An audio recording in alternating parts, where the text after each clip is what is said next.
Jeanne de Biolay is a jewelry designer, born in Leuven in Belgium, studying Asian history of art in London, and working and living in Beijing for 30 years. She's turned her talent to fashion design, traveling to southern China to learn the lifestyles of the Miao people. The Miao live among the mountains, where their culture is a living link to history, including their exquisite headdress and other wearable heritage. I began asking Jeanne whether jewelry is what drew her first to this fascinating community. It's actually, not what drew me to the Miao, but what took me to stay and still be fascinated about China. Because it is such a unique way of making jewelry, which is part of the Miao tradition, with all the little dingle-dangles and all those tiny elements which are attached on springs and move with the movement of the wearer. So it's very beautiful. My Chinese name, Cui Cui, is also after jewelry making. It's after the kingfisher, which adorns some of the jewelry of Chinese traditional clothing. Your fashion show in Beijing was very much a tribute to the Miao people and their culture. How did you begin to create a collection? And then from that point, what was the thread that ran through the different pieces?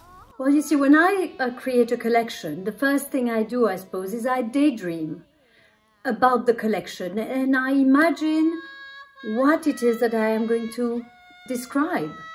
And because I see my design as a storytelling, as a travelogue. So I read a lot of books, I research the history, the culture, and I travel, of course. And the first stop always is the local markets. I'm just a market freak. So once I started discovering the depth of the subject, I thought, wow, how am I going to bring it all into one collection? I decided to go for Sun and Moon. And Sun and Moon can explain so many things. It talks about jewelry, silver and gold. It talks about houses are being built and how nature organized itself with daylight and nighttime.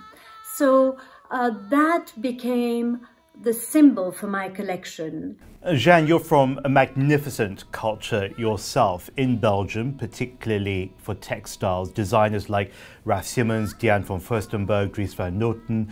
When you look at the Belgian culture and you compare it with the craftsmanship that you see with the Miao people, how do they measure up? First of all, the quality of the Miao embroidery is what we would call haute couture level in many cases. But look at people like Yves Saint Laurent, Etro, and de Meulemeester.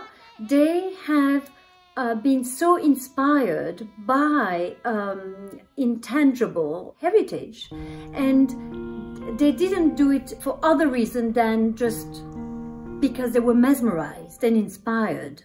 So it's a very natural thing in fashion to go and look at exotism. And this is definitely a great source of inspiration, yes.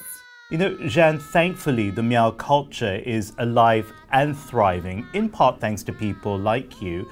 But what relevance does it have in a modern 21st century that's driven by innovation? Well, I see that the Miao people are very much ahead of the slow movement.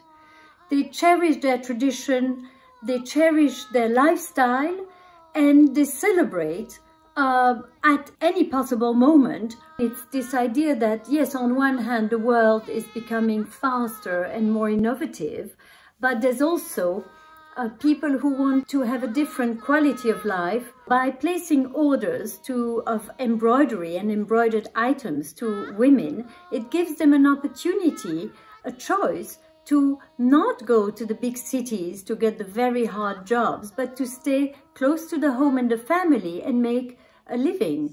So all of this is part of a national effort to alleviate poverty around China. It's a project I'm so proud to be a part of, in a very small way, but every way counts. Thank you very much, Jeanne. And in our next video, we'll continue exploring your journey with the Miao people and especially look at the gender aspect. Thank you very much. Coming up, Jeanne de Biolay tells us about the Miao people she met on her fascinating travels. Next on the China Current.